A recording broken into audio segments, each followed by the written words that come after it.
It's one of those days where the humidity is so hot that the air is sweating. Woo, and it's about 20 degrees above room temperature.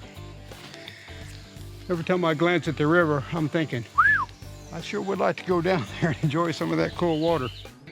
There's no rest for the weary, especially for frontiersman Colbert, who's single-handedly building a cabin in the middle of the Georgia swamps. I think that'll work. This is going to be the handrail on my porch. It's a nice, pretty piece of driftwood, weathered heartwood of an old twisted cypress tree. I've got it started. I've got a foundation. I've got something to build on. All of this is a result of months of rebuilding.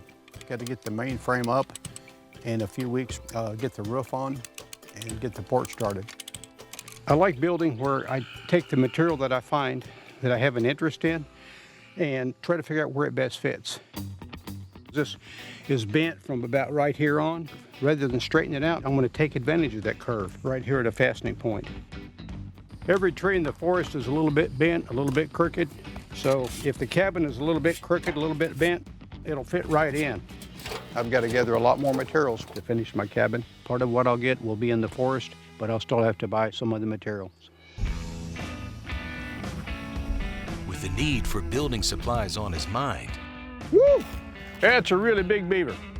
frontiersman Colbert counts on transforming a catch into currency. The last many weeks I've been doing a combination of building and collecting a lot of furs. That's not as easy as it looks.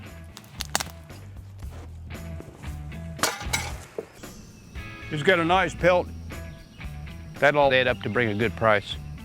The money I get from it will be invested in supplies to rebuild my cabin. It's a challenge rebuilding your life when some disaster happens, but it gives you an opportunity to redo it again, maybe a little better, a little different.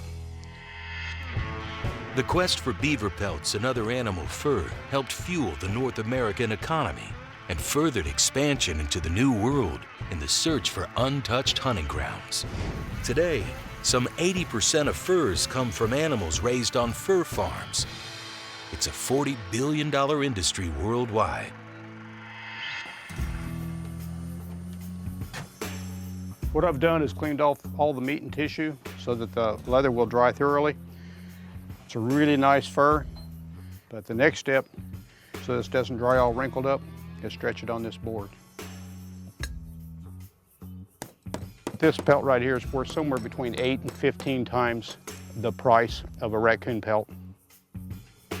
So just from a practical standpoint, that makes them really efficient catch.